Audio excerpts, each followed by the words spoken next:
Ya, shalom, selamat pagi, siang, sore, ataupun malam. Kembali lagi dalam waktu sela, di mana kita mau merenungkan firman Tuhan lebih dalam lagi. Ya, hari ini saudara, mari kita merenungkan satu raja yang bernama Raja Amazia. Kita lihat yuk dalam 2 Tawarik 25. 2 Tawarik 25 ayat 1 sampai yang ke-2. Dikatakan Amazia berumur 25 tahun pada waktu ia jadi raja, dan 29 tahun lamanya dia memerintah di Yerusalem. Ibunya ialah Yoadan dari Yerusalem. Ayat 2-nya, dia melakukan apa yang benar di mata Tuhan, hanya tidak dengan segenap hati. Saudara, Raja Amazia melakukan apa yang benar di mata Tuhan, tapi tidak dengan segenap hati.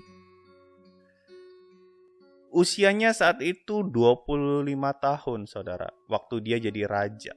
Dan 29 tahun ya, dia memerintah di Yerusalem lamanya. Ikut Tuhan, tapi tidak dengan segenap hati. Melakukan kebenaran firman Tuhan, karena kan dia bilang melakukan apa yang benar di mata Tuhan, berarti dia itu melakukan kebenaran firman itu sendiri dong. Tapi dia tidak melakukannya itu dengan segenap hati. Coba kita renungkan saudara yang satu ini.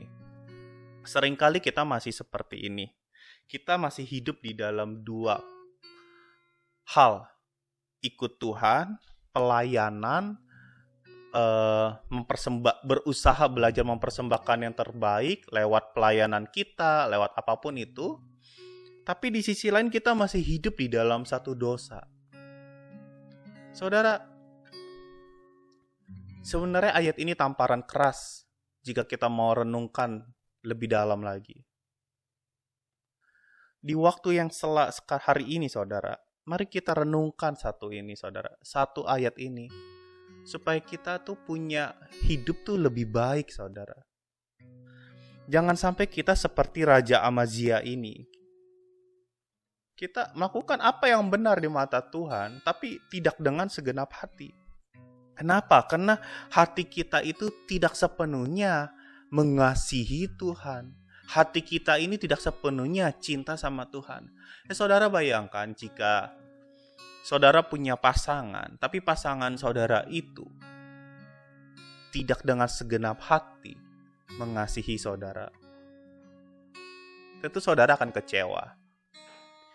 Dia melakukan kebenaran nggak? Melakukan kebenaran, menikah misalkan gitu ya.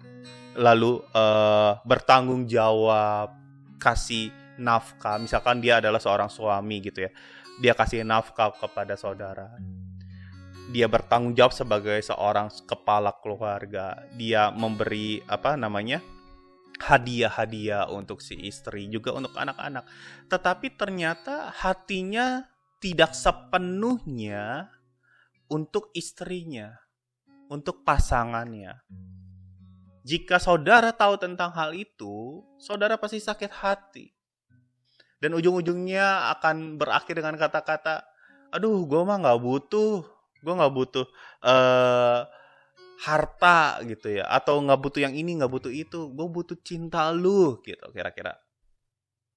Walaupun sebenarnya butuh juga kan ya saudara. Tapi mari kita renungkan hal ini. Saudara pasti akan sakit hati jika saudara di posisi sang istri yang diperlakukan seperti itu, tidak dengan segenap hati.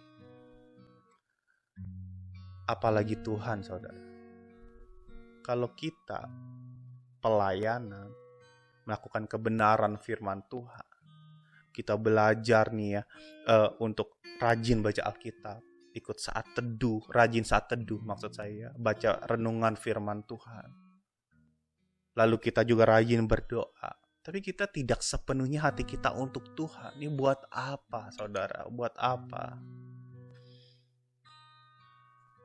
Dan akhirnya apa? Ujung-ujungnya kita hanya melukai hati Tuhan.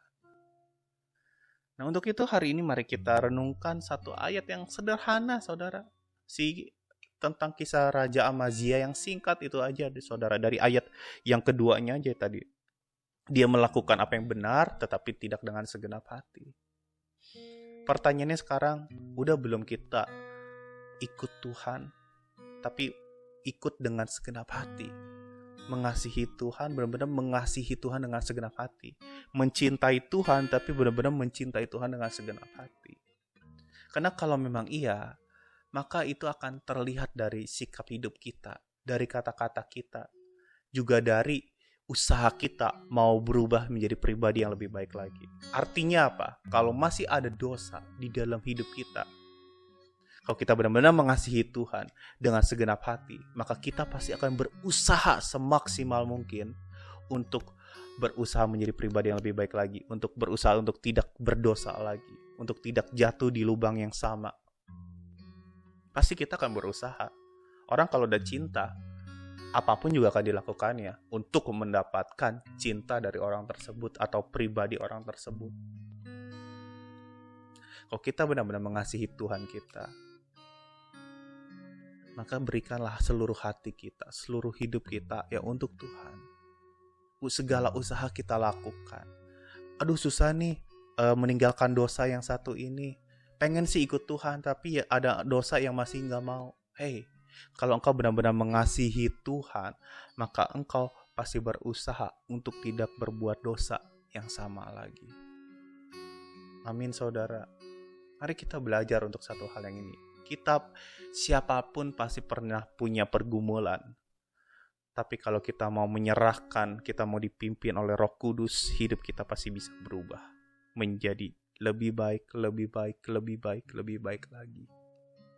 Untuk itu penting sekali waktu setelah ini supaya kita dekat dengan Tuhan dan memiliki relasi yang intim dengan Tuhan. Di situ kita, kasih kita, rasa sayang kita, rasa cinta kita kepada Tuhan akan semakin kuat.